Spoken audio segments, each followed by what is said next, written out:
Jera. Shumba. Zvitseka maoko kuvaira shumba.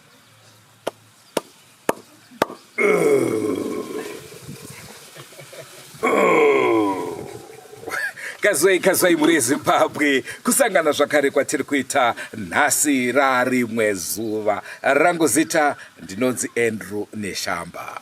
Mule Zimbabwe ngiyalibingelela ngiyathemba ukuthi lapho silithole khona nilitholele kahle ibizo lami nginguChiyera. Chiyera, muri kuona chii panapa? Ndifuna ilendi nambuya nemba neshumba uko. Shumba iri pasi kana iri kumusoro? Iri uko. Honguka muri Zimbabwe sezvamunoziva imimi kuti Drewmas media iripo pakubata zvese zvinochekuita neupenyu hwemunhu kunze kwepolitics. Isusu tinotya, hatide. Kana kuvhota hativhotera ndichera. Mulezi. Wausika kurohwaka? Aiwa. Register to vote. Mule Zimbabwe ngiyalibingelela namhlanje phela sibuyile sikwesinye isigaba. Liyakwazi ukuthi thina njenge Drewmas media siyabamba konke nje okulabantu khona okulempumelelo kulabantu abayenza izinto ezinhle ngezandla abanye ngomlomo abanye ngani siyafika singafiki khona kulapha phela ezombangazwe lezizwe singafiki khona but siyalicela ukuthi phela le register ukuthi sivote phela uthi sithola ukuhlaliseka. Iyo nawe yekuti register to vote ndinoona vanhu vazhinji vachiti kana pakaitika chinhu vanenge vachiregister to vote. Chandirozvidira ka hongu unovhota asi paunovhotera hapazivikanwa, unotsvaga pako handiti. Kutaura kakwatiri kuita mhuri yeZimbabwe tinokukurudzirewo zvakare kuti munge muchiregister, kuti munge muchivhota. Vatungamiri vamunoda imimi ndo vanosarudzwa, isusu tomhanya nawo. Isu tinongosapota vanenge vachitungamira munguva iyoyo. Hatina basa nekuti ndiani anenge achitungamirira. Nhasi irari mwezuva sekutaura kwandaita tasvika pahanzvadzi yaChiyera. Hanzvadzi? Pana baba. Mati pana baba. Zvakafanana. Ndakushora imimi. Ndasvika pana musiyamwa. Ndasvika pana mhofu. Ine mutsindo kuti musiyamwa hazvina mutsindo saka tocheka musiyamwa. Aiwa mhofu. Nhasi muri yeZimbabwe tinoda kuti timbopinda muninga dzepfungwa. Munoona vanhu vazhinji vanoita mabasa akasiyana siyana. Pano tine vanoita zvekuveza izvi. Vachakutsanangurirai kuti sei mhofu yaenda apa isina kuenda pane shumba, sei shumba yaenda pamusoro. Ndo zvatoda kunzwa kuti sei kukupedzisira zvakare kuine dzimba ndere shumba kana usingaone pfeka magiraseni. Saka rakedzai tipinde muchirongwa chedu chezuva ranhasi. Tinoziva kuti tikatanga kutaura naChiyera aiwa rinobuda arigonyura. Mule Zimbabwe namhlanje sifike kulaba ababazayo nguyozasitshela ukuthi okuba njengoshumba kutshoni wakubazi cabangani kule nto engathi singathi wathatha isikhathi sonke lesi senza idesign nje. Nguyozasitshela ukuthi kumelele nto indaba isilwane siphezulu impofu iphansi sifuna ukuzwisisa ukuthi kunokwenzakalayo because nindirichera ndoda kunyatsonzwisisa why shumba rumso. Chiyera ane nharo anoda iye kutonga uku ndekwemadzimambo. Zimbabwe, don't forget to subscribe to Drewmas Media. Drewmas Media taking you to another level. That's the highest level. Chiyera, sekerai futi vakuone.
Kazwai muri yeZimbabwe ini ndinonzi Tafadzwa Shumba Mimi ndakaberekerwa kwaMurewa mugore ra1984 musi wa9 February ndoita zvekuveza ndiri artist. Ichi chandakabata ichi inonzi hygroscopic eye. It's a bow and arrow kana ichinge yapera inenge utane museve. So the concept yacho iripo according nemapiro andakaitwa. The idea yacho ndeyekuti the hunter sezvaita vakuru vedu kare pahunting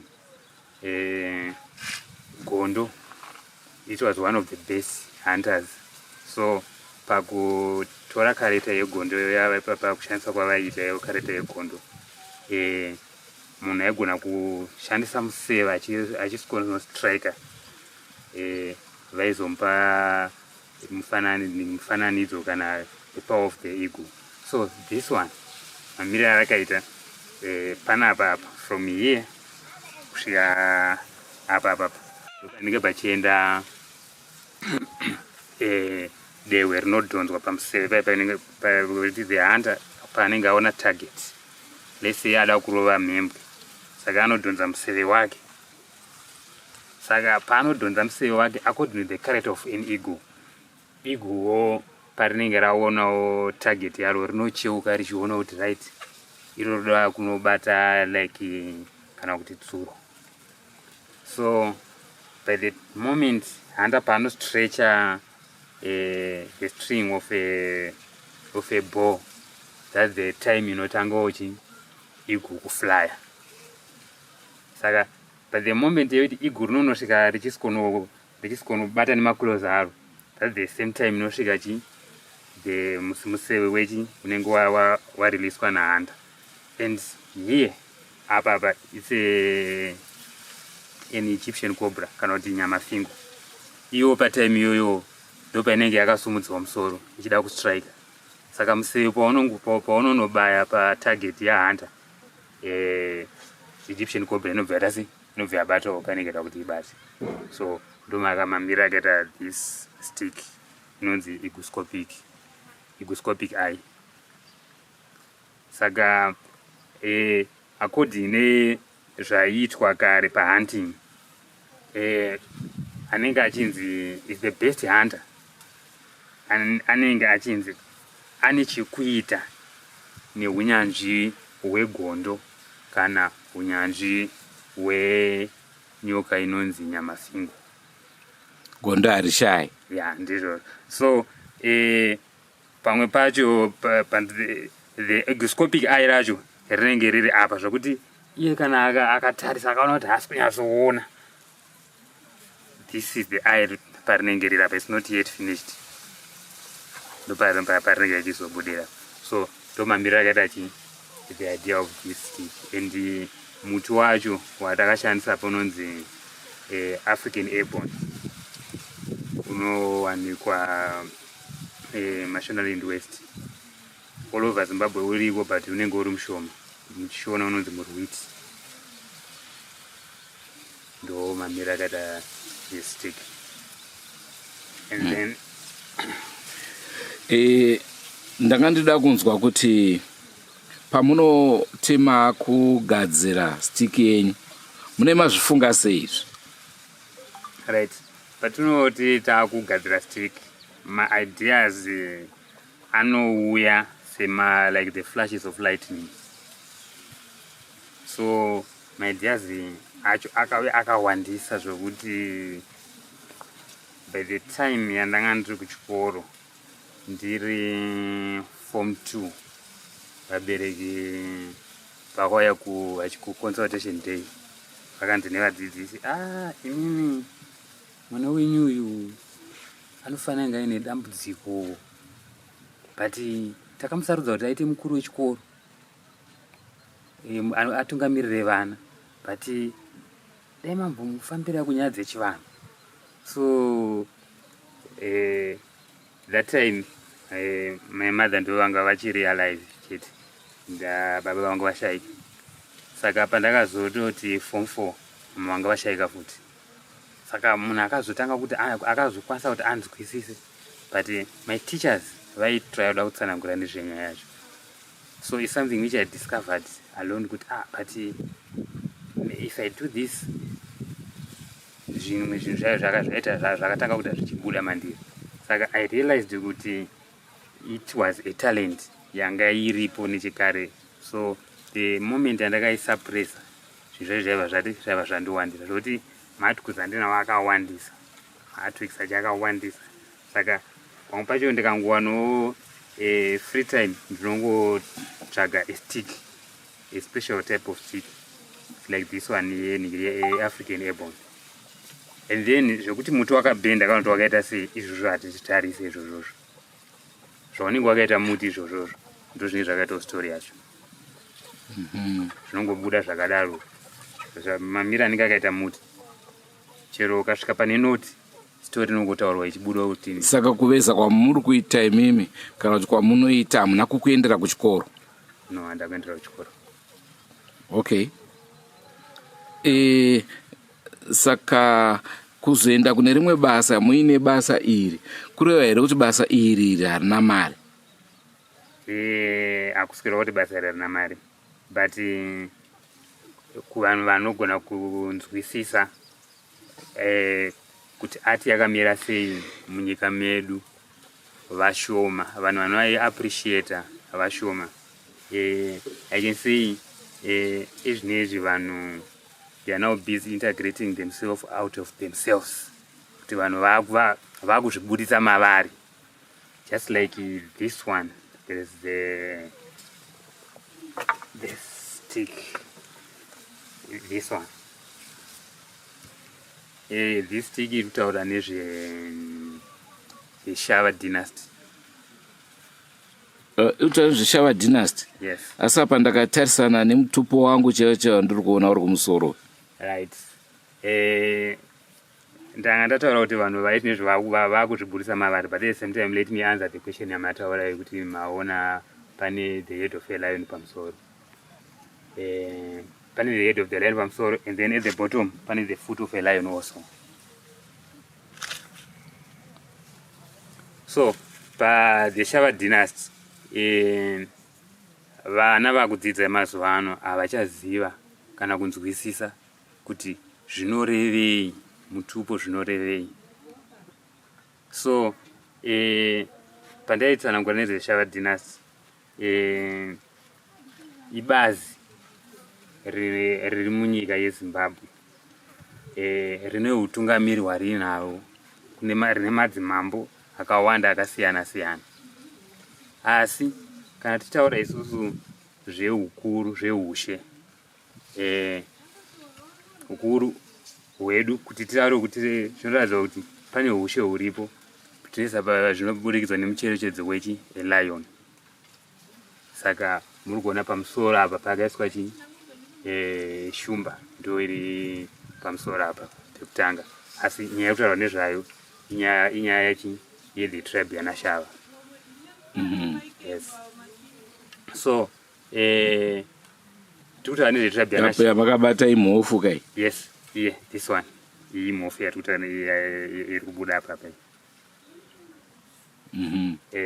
But apa behind this one, from this side, it has the back of a lion, kusvika kuno inenge iri the claw of an eagle, which symbolizes the power. Mukaita samona the lion and the eagle inenge iri the symbol of power. And then apa mhofu yakuita se yakuchionekwa manje takutaura nezve mararamiro avo, tsika dzavo, rudzi rwanashava. Tsika idzodzo havasi vegi vanodziita, dzinosvikawo kune vamwe nokuti havagari vega munzvimbo dzavanoda dzavanotungamira. Apa this one it's a horn, kana kuti inenge iri nyanga inenge ishandiswa pakuridza bhozho. Pane mitambo yavanenge vachiita nguva dzakasiyana siyana, uyezve inogona kushandiswa senhekwe inenge ine fodya inenge yakasiyana. Pane fodya inenge ichinzi fodya yematare, koita imwe inenge ichinzi fodya yemuninga, koita imwe inenge ichinzi fodya yehondo. Zvinenge zvichingoenderana nokuti zvoda kushandiswa chii. Saka this symbol iri panapa yehoni ndo iri kubuda apa. And then panapa pane nyaya inonyanya kutaurwa nezvayo pane vanhu verudzi rwanashava, zvokuti chero panonzi wakasvika ndikaenda kuno madzita angu kwavakaroorwa kana anasisi vangu, unosvika uchitoona kana bhara rakanyorwa kunzi Chiyera, but vanenge vari mushame vangu asi zita ravo havasiye. So ndo vari panapa apa tinenge tichivadaidza tichiti machemberi kana kuti muchemberi. So there is a symbol inoteera vanasikana vachidaidzwa vachinzi ana Chiyera. Mukatarisa anashava vane mapazi akasiyana siyana. Vamwe vadaidzwa vachinzi ana Furamai, vamwe vadaidzwa vachinzi ana Musiyamwa, vamwe ana Mutenesano, ana Mufakosi.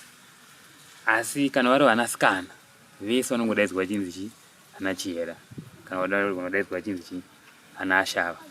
Saka mukatarisa munhoroondo munoona kuti kune mumwe mukadzi anga aine simba rakanyanya, anozivikanwa nyika yese kunzi kune muchemberi iyeye. Asi muchemberi iyeye anga ari munhukadzi, ari wekubazi rana Chiyera iroro. Saka ndiye watakaisa panapa. Ndiye anonzi maisireri. Handigone kuti nditaure kuti anonzani, asi ndoda kuti vanhu semazira vanoita vangotaura mazira vanoita wayo ndiwayo. Handikandinominate kuti anga ari ani, asi what I just know zvokuti kune mukadzi anga ine simba anomirira rudzi irworwo, anoita kuti vana tete vagozviti ana Chiyera. And then apa idenga remba kana kuti roof yedzimba dzedu dziya dzeraundi, ndo dzimba dzatinoitira matare. Mukatarisa kana dziri nzvimbo dzakaita sana Great Zimbabwe dzinenge ma-thatched house. So mukatarisa this roof ine art yainayo. So pane vamwe vainditi iwewe this roof yabuda ichiita sekuti ihete yekuLesotho, zviri kufamba sei? So ndaivatsanangura ndichiti aiwa yamukuti hete yekuLesotho, iwe yekuLesotho pavakatozoti ivo ngavapfeke hete idzi vakadzipfeka nechikonzero chokuti it was an emergency yekuti vanga vakuti tinodawo pekugara chitipewo independence pavanga vadzingirwa kumakomo nevarungu kuSouth Africa. Saka vakabva vakapfeka vagadzira mahetse akadai so vachiti hatina pekugara chitipewo independence vane pedu pekugara. So asi kwatiri isusu ranga ragara riri denga redzimba dzedu, nokuti patsika dzedu isusu tinoti chi mushamukadzi. Saka ndiye mukadzi wacho ari papapo, kuti tinzi baba musha afanira kunge ari mukadzi, asi kuti unzi musha unofanira kunge uine denga, that's the roof. And then uyu anenge ari mwana zvinongosimboliza kuti kana tichiti musha panokwana paine mhuri.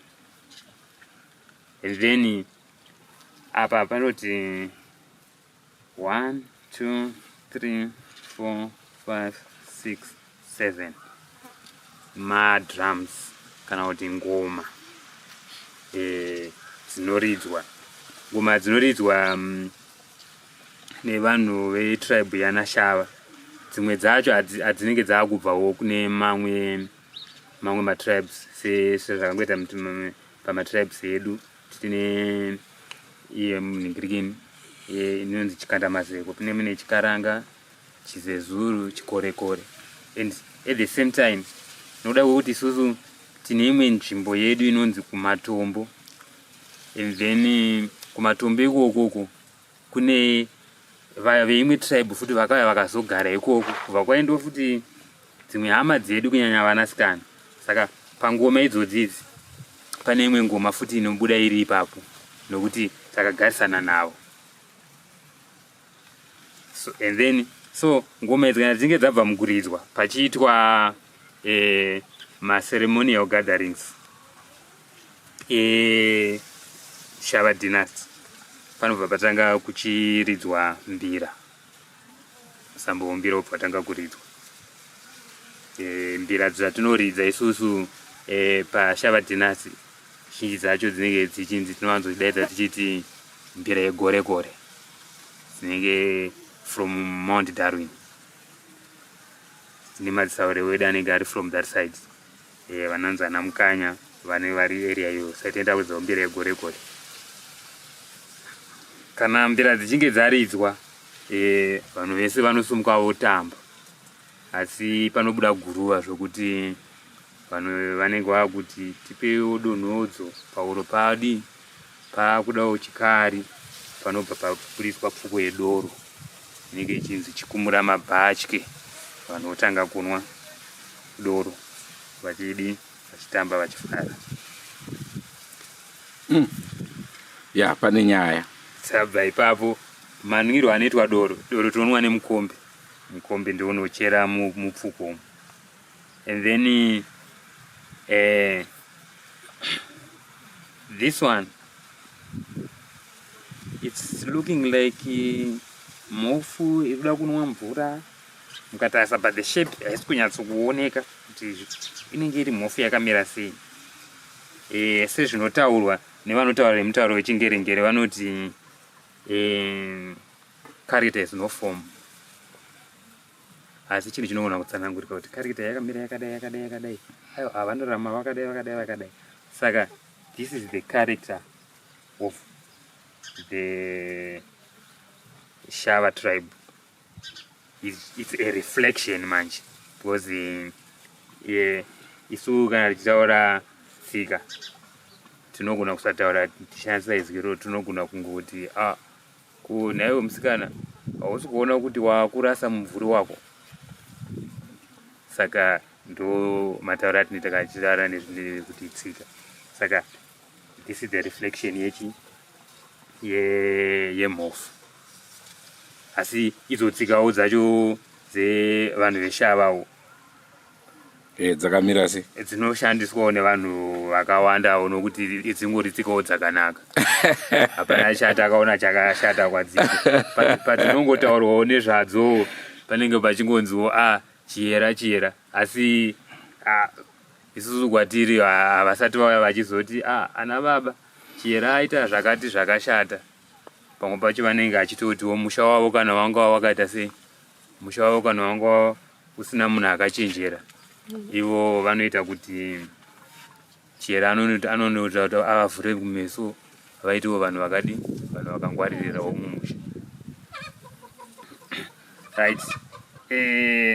Takasvika panapa tisati tasvika kudzimba remhondoro.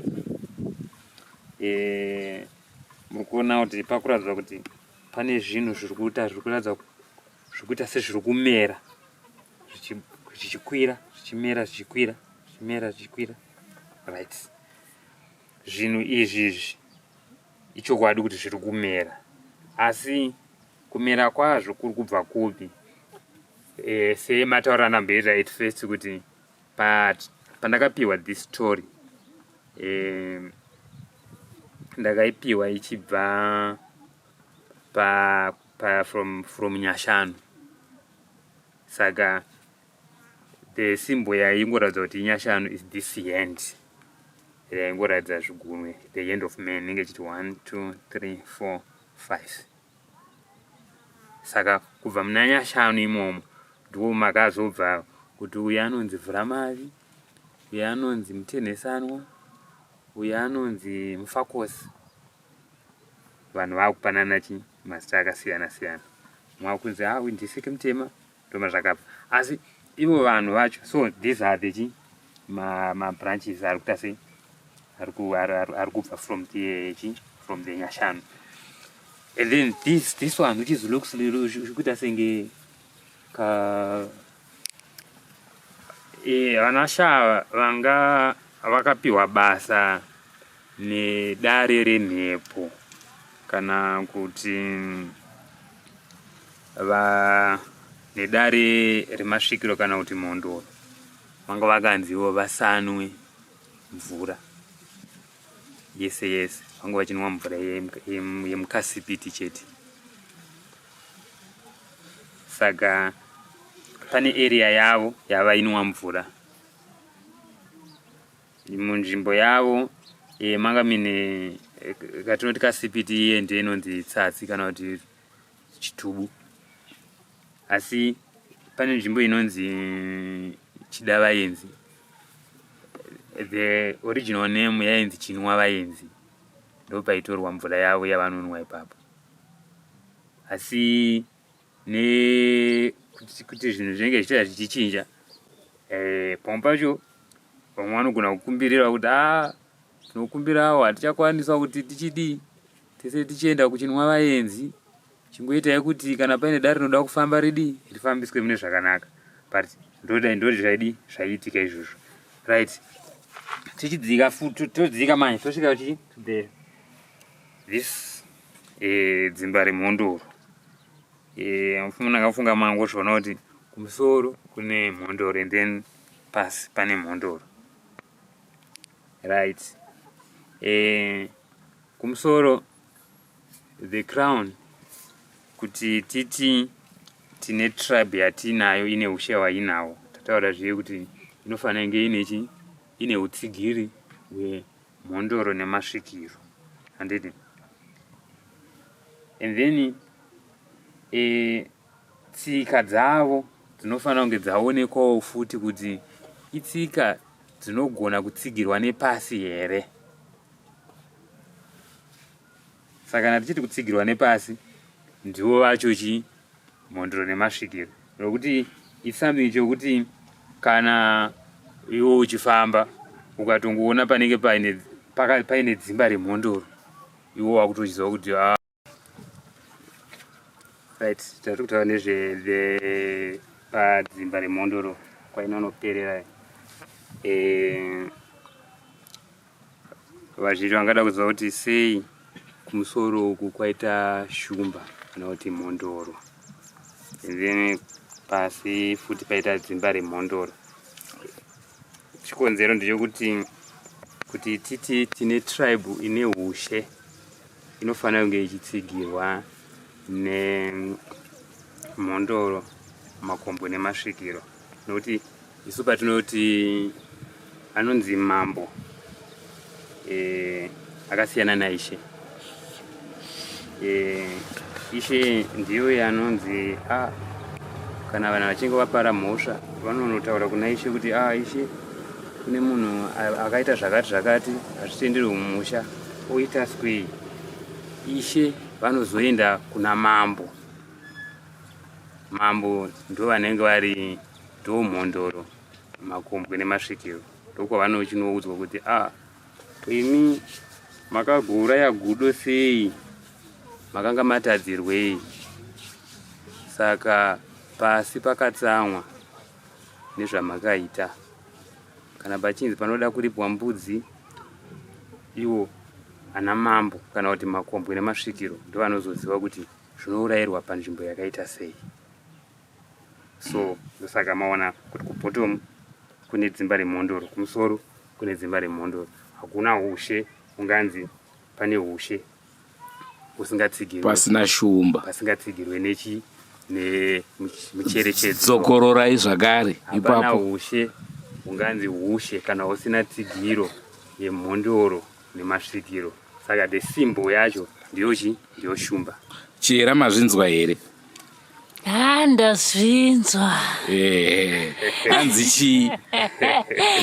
Hanzi shumba ndiyo mhondoro, ko ndiyozvo zvakaitwa.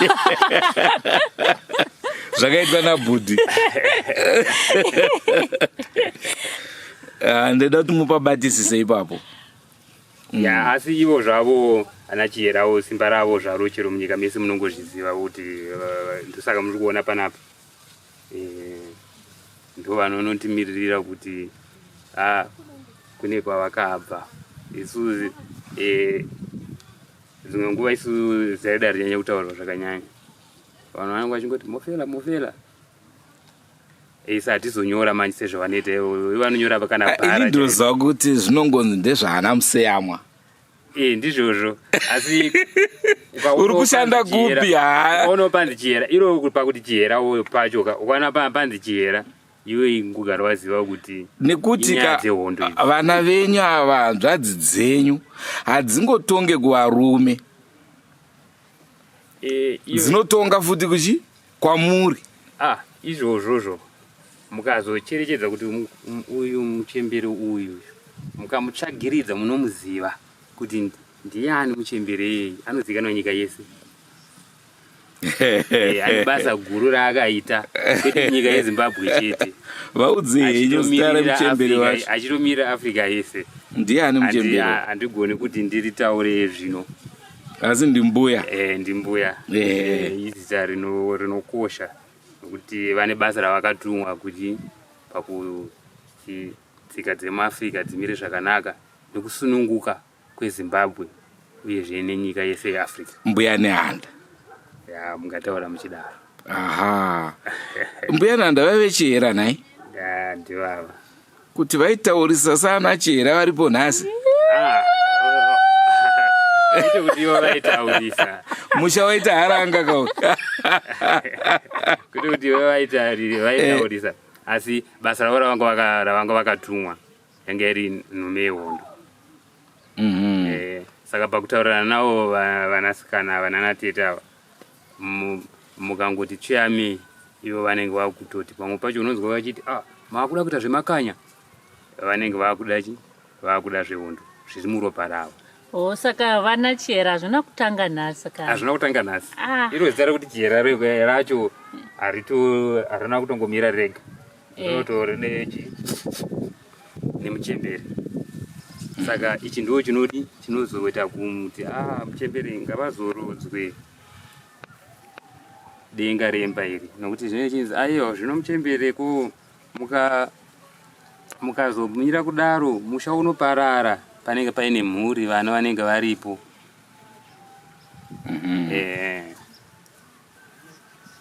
So ndo mamiriro akaita this stick the Shava dynasty. Ko ndaona pasi pane imwe miti yakamirira kurohwa basa. Iyo miti ichikurohwa basa ichikurohwa basa like this one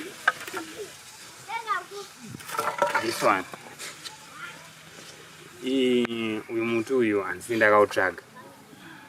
Pane umwe sawira wangu akati akapinda mudare ndobva audzwa kunzi iwe dare redzinza rako rinoda kuti ringe rine pane it's like a fish like a snake asi yakanzi inofanira kunge ichibva kumusoro kusvika kuzasi. Saka yakangondipa iri stick. Saka chakaitwa ndimire kuipedza inyaya yekuti ndakaona nyoka yaitaura iye kuti yange yakafamba kare. Mukatarisa apa yange yakatofamba kare.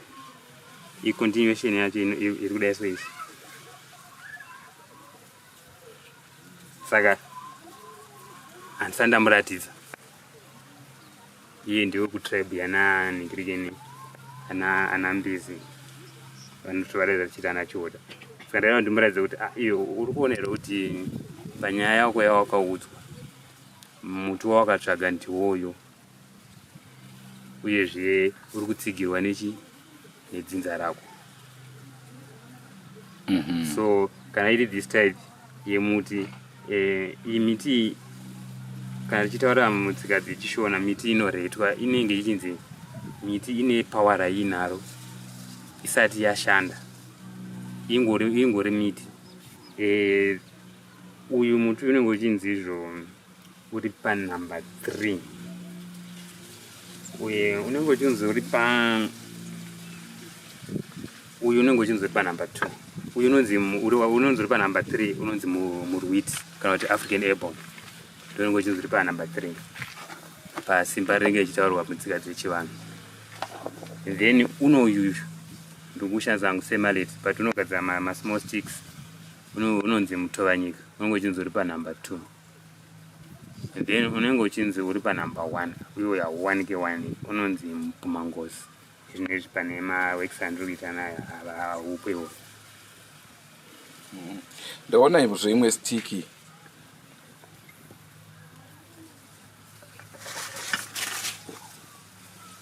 this stick pamatero andakaita ndakatoibura muchoto vanhu vachiita huni ndobva ndatoti no this one haisi huni ndobva ndata se vangu vakaisa huni yanga ine mhandi vandangoti ini ndatora pangu vandangotyora this side. Saka pandakatanga kutarisa kuti right stick iyi iri kubudisa chii ndakatanga kuona this one pane a creature inenge ichinzi irespish inonzi mumi inodya nyama inogara musango. And then ndobva ndaona this bird. I think you can see kuti there is a bird iri fly panapa. It's an eagle. And then ndabva ndaona futi there is a crocodile iri kubuda mvura. You can see here, this one, it's a crocodile. Yes. And then ndobva ndaona panapa paiburitsa the side of an island. Kugarira this side view. And then panapa painga pakugadzirwa an eagle. But kana yapera inofanira kuiswa istring ongoita chii museve utane museve. So apa pakutanga panga pane shumba musoro mhofu yabva yatevera izvezvi pane igu kwabva kwatevera mhofu chii chiri kuitika pamusoro apa? Pamusoro apa chioitika kuti the eagle is the symbol of power. Okay. Saka pamusoro eagle runowanikwa futi especially pakati kutaura nezvehunting because uyu inenge uri kuita nemuseve. Okay. Saka pahunting nedistance because some of the things zvokuti iwowe unogona kuzongoona gondo ratora apo iwe unenge usingachiona. Okay. Saka kubva kwarinenge riri ikoko iguru rinokukwanisa kuona. Saka that's the spirit of a hunter yekuti kana akanzi apinda musango anenge aida kutarget ona chii museve then onanga. So manhingirikini makatarisa mhuka dzese dzakadzira apa imhuka dzinodya nyama.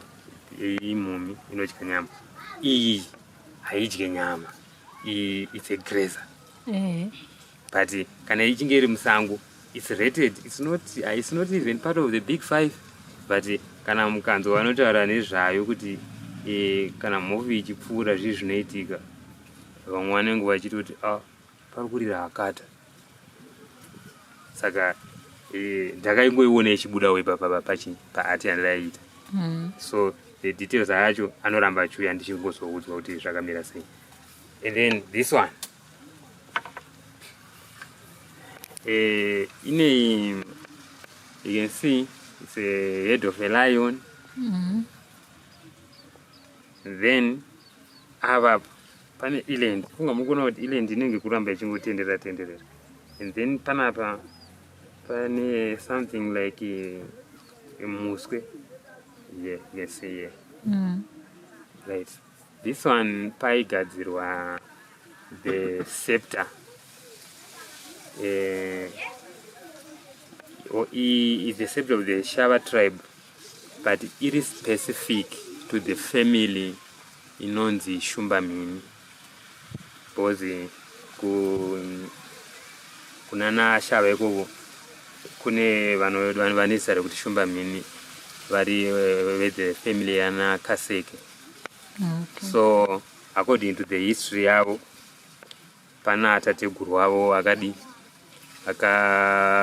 akabata shumba vachivhima zvezvi ndopa since yanga ari mudiki shumba pavayakatanga kuvarwisa iye vamwe vakakwira mumuti iye ndobva awanda mumabushes ndobva abudisa dhega ndobva atichi shumba muswe kwa ndo muswe wacho wakasara saka ivo vakabva vazopiwa zita rekuti shumba mini but varinge vari family yanakaseke so ndo yechi ndo septa yaigadzirwa but ana shumba mini vacho itribe yechi itribe yana mhofu so ndo mamiri akaita apapa kunoku tuma machines this was a dental grinder ndakapiwa nefriend from Germany anonzi Monica Weld ndakangomugadzira maartworks ndobva ati izvo ndafarira wiki yako ndobva andiunzira this maningirikeni tuma machines ano andinoshandisa kuti basa rive easier. Ndaona zvakare mune maframe emaglass. Yes. Rimwe basa futi ramunoita. Yes, maframe emaglass aripo ibasa rimwe ratunoita asi ndinoriita asi ndofunga maybe the talent, because the talent is something like I can say it's a physical being. Not a physical being, but zvainoita manje inoda kuita se physical being, it's a spiritual being. So ndikatanga kugadzira these things zvinenge zviri artificial izvi ndinotonzwa kakuneta kekuti even the financial movement yacho inobva yava very long. Ndakabonzwisisa. Yes. Ndaona mune nhekwe. Ndaonzwa muchiti izvi ndakazvipiwa. Munosvikirwa here mimi? Handisvikirwi. Chii chinenge chiitika? Zvazvinoita pane maflashes anoitika. Pamwe pacho panoitika madreams. So pandenge ndichishanda pamwe pacho ndikanzwa kana kuti ndakanzwa kuneta kana kuti ndakunzwa kakuda kukotsera ndikatora nhekwe ndikafemba upedzi dzapera but panouya new ideas. Saka isambi chekuti baba vakambozvitaura zvavo kuti pakati penyu pana achazoshandisa nhekwe but isusuwo pataikurawo manje zvinhu zvataitoti isati zvidi izvozvo zvinhu zvakashata saka hatina kuziva kuti ndiani achazoishandisa. Saka artwork yenyu imimi iri kutambirwa zvakadini neveruzhinji? So far artwork iri kutambirwa nevanhu zvakanyanya. This artwork iri modern ndo vanhu havasati vanyanya kunzwisisa nezve art iri kutaura nezve African region. Vanhu vata sokuti vari ignorant tuchi kuzvinhu zvine chekuita netsika dzavo. Vanhu vasitava kunzwisisa zvokuti vanhu vanokwanisa kuappreciate art iyoyo vanhu vanota se vanenge vachitobva kunze. Saka vanhu vanobva kunze vaivai vane mukana wokuti vakaziva kuti imimi tribe yenyu yakamira yakadai like vakaziva this because even mari yavanogona kubhadhira but this one imari yekuti isu tinoti yakawanda asi ivo kana vakazenge vauya kurudzi rwanashava vanenge vakuziva magariro avo saka vanenge vave netsika nemagariro edu saka kuti vataure nesu vanenge vakukwanisa kutaura nesu vakukwanisa kupinda matiri zviri nyore asi isusu vana vedu havatozivi. So patinogadzira zvinhu zvakadai vamwe vanogona kuti no this is demonic nekuti munoona it's like muno muZimbabwe vanhu vanoti it's a Christian nation. Ine zita here art yenyu? zita like what I don't understand. Kuna mwanoti abstract wamuichi handiziva hangu kuti so fine handina because maybe it's because handakuenda kuchikoro chati saka kuti ndigozoti ndachipatsanura chienda kurutivi urwu zvinenge zvakuda maalecturers yati. Ende kuveza kwenyu kunogumira kumiti chete here kana kuti kumatombo munokwanisa kusvika zvakare? Kumatombo ndosvika, even pamwe pacho pane mati yekuti inogona kungoda kungota zvokungotsanangurwa senhoroondo semapirwo andenge ndaitwa. Weki handinokwanisa kuti nditaure nezvaiweki nechekuita nemapirwo andenge ndaitwa. Aiwa, tinotenda zvikuru. Muri Zimbabwe anga ari mafaro edu kunge tichitandara nemi, ndofunga madzidza zvakawanda manzwa futi zvinenge zviri mupfungwa dzemunhu anenge akugadzira ka pamunozongoona chachivezwa unongosvika uchingoti achishiri cheiko ichi, wava kutofunga zvepamhondoro kuti pamwe atumirwa zvishiri. Zvinobva zvandifungisa zvakare kambo kaLeonard Chakata kekuti gondo harishai rinounga nemarara. Uyezve mukatarisa kune vanochengetedza nyika, kune vanonzi vegondo harishai. Saka kana ndakabata gondo so handozotoziva kuti handishai. Kuyi makabatire chika kamuti kenyako?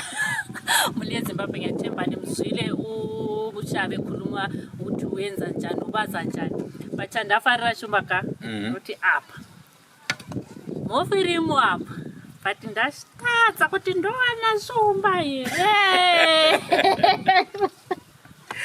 Hanzi pane mukadzipa apa naichi here? Apa pane bed ne-island.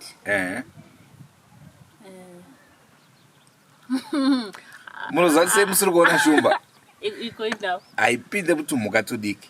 Ndechikuti diki saka shumba nemakuri ayo inorega apa pamusoro kuchiuya hanzi symbol of power kuti inobata.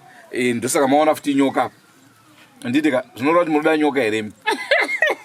Pane pawa pana chira, pane pawa pana chira, pane shumba pana chira. Zvichireva izvo kuti pana chihera panofanirwa kutongwa neimwe mhuka haikwanise kuzvimirira. Chihera hamukwanise kuzvimirira. Aiwa, mhuka haikwanisi kumira yega, chihera nosimba. Munoziva zvinonzi kune mhondoro dzenyika, makambozvinzwa? Zvakambonzi kune mhofu dzenyika. Muri eZimbabwe ndafara ngiyathemba ukuthi lapha likhona lithokozile kakhulu isigaba esibelaso namhlanje. Aiwa, tafara zvikuru kunge tichitandara nemi muri yeZimbabwe. Inini zichandanyanya kufarira ndechekuti zvivezwa izvi zvakaitwa nevaira mhofu. Dai zvakaitwa nevaira shumba, pane kana nhasi kumba hakwairarika. Chikonzero munochiziva.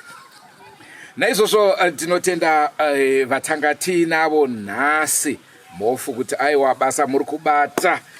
Tinotenda zvikuru, murambe makadaro.